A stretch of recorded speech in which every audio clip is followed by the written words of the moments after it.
പണ്ട് മുതലേ കൃഷിയിൽ ധാരാളമായിട്ട് ഉപയോഗിച്ചിരുന്ന ഒന്നാണ് ഉപ്പ്. അതായത് പൊട്ടാഷൊക്കെ വരുന്നതിന് മുന്നേ കർഷകർ ഉപയോഗിച്ചിരുന്ന ഒരു വളം എന്ന് വേണമെങ്കിൽ കല്ലുപ്പിനെ പറയാം. ഇതിനകത്തുള്ള പ്രധാന കണ്ടന്റ് എന്ന് പറഞ്ഞാൽ സോഡിയം ക്ലോറൈഡാണ്. ഇതിൽ സോഡിയവും ക്ലോറിനും രണ്ടും നമ്മുടെ കൃഷിയുടെ വളർച്ചയ്ക്ക് അത്യാവശ്യമാണ്. തെങ്ങിന് സാധാരണഗതിയിൽ 2 കിലോഗ്രാം മുതൽ 4 കിലോഗ്രാം വരെ ഉപയോഗിക്കുന്ന ഒരു രീതി ഉണ്ടായിരുന്നു. പക്ഷേ എല്ലാ വിളകൾക്കും ഇതേ രീതിയിൽ ഉപയോഗിക്കാൻ പാടില്ല. ഇപ്പോൾ തെങ്ങിന് ഉപയോഗിക്കുന്ന സമയത്ത് തെങ്ങിൻ്റെ ചുവട്ടിൽ നിന്ന് 1.5 മീറ്റർ മാറിയിട്ട് ഒരടി താഴ്ചയിലാണ് ഇടേണ്ടത്. ഇടുന്നതിന് മുന്നേ ആയിട്ട് നന്നായിട്ട് നനച്ചു കൊടുക്കും വേണം.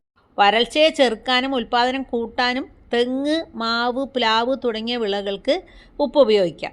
പച്ചക്കറികൾ ഉപയോഗിക്കുമ്പം 5 ഗ്രാം 1 ലിറ്റർ വെള്ളത്തിൽ കലക്കി ഒഴിച്ചു കൊടുക്കുന്നതാണ് നല്ല. സമയം ഫ്രൂട്ട് പ്ലാന്റ്സിനൊക്കെ ഉപയോഗിക്കുന്ന സമയത്ത് വളരെ സൂക്ഷിച്ചു വേണം ഉപയോഗിക്കുക. ഇല്ലെങ്കിൽ എന്താ പറ്റുകയെന്ന് വെച്ച് കഴിഞ്ഞാൽ ഇലകളൊക്കെ പൊഴിഞ്ഞ് ഇടി ഉണങ്ങിപ്പോകാൻ വരെ സാധ്യതയുണ്ട്. ഡ്രമ്മിലുള്ള മാവ് കൃഷിക്ക് അറ്റ് എ ടൈം 10 ഗ്രാം വെച്ച് ഉപയോഗിച്ചാൽ മതി. അതും വെള്ളത്തിൽ അരിയിച്ച് കൊടുക്കുന്നതാണ് കേട്ടോ നല്ലത്.